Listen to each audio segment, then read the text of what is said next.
আর যার স্ত্রী বলবে যে ব্যালেন্স নাই, মুশকিল আছে, সুবহানাল্লাহ। আল্লাহ আমাদেরকে হেফাজত করুন। আল্লাহ আল্লাহ আল্লাহ আল্লাহ রব্বুল আলামিন স্ত্রীদের ক্ষেত্রে সূরা বাকারার 287 নম্বর আয়াতে আল্লাহ তাআলা আপনার লিবাসের সাথে তুলনা করেছেন। আপনার গায়ে যে জামাটার লেগে আছে না, এই লিবাস, এই সাদা পোশাক না, এটাতে যদি বিন্দু পরিমাণ একটু ময়লা লাগে আপনি দেখবেন না? আপনার করণীয় কি? যখনই ময়লা লাগবে এটাকে সুন্দর করে ধুয়ে মুছে পরিষ্কার পরিচ্ছন্ন করে দেওয়া, এই তো আপনার করণীয়। এখানে আপনার এমন না যে আরো কিছু ময়লা আপনি লাগাই দিবেন, এমনটি তো না, তাই না? এই জন্য রব্বুল আলামিন বলছেন হুন্না লিবাসুল লাকুম ওয়া আনতুম লিবাসুহুন্না, একে অন্যের পোশাকের সাথে তুলনা করেছেন। সুবহানাল্লাহ। পোশাক আপনার গায়ের সাথে কত সুন্দরভাবে জড়িত আছে। ঠিক তেমনি করে স্বামী স্ত্রীর সম্পর্কের মতো এত মধুর সম্পর্ক পৃথিবীতে আর কোথাও নাই।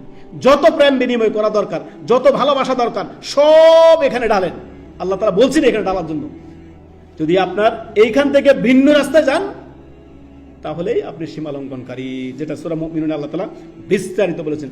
সীমালঙ্ঘনকারী হলেই এটা হচ্ছে আপনার দ্বিতীয় পথ, যে আপনার শুধু স্ত্রী ছাড়া ভিন্ন পথে যাওয়া যাবে না। অতএব স্ত্রীদের সাথে আমরা সবচেয়ে ভালো হওয়ার চেষ্টা করব।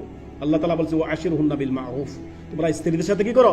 সদাচরণ করো, তাদের সাথে সৎ ব্যবহার করো। তাদের কাছে যদি পৃথিবীর কোনো মহিলার কাছে তুমি ভালো হইতে চাও, সেটা তোমার স্ত্রীর সঙ্গে ভালো। স্ত্রী যদি তোমাকে বলে আমার স্বামী বীর পুরুষ, আখলাকে সব দিক দিয়ে আমার স্বামী হচ্ছে উত্তম স্বামী, এমন স্বামী পাওয়াই মুশকিল। এমন যার স্ত্রী সার্টিফিকেট দিবে সে নিঃসন্দেহে ভালো মানুষ।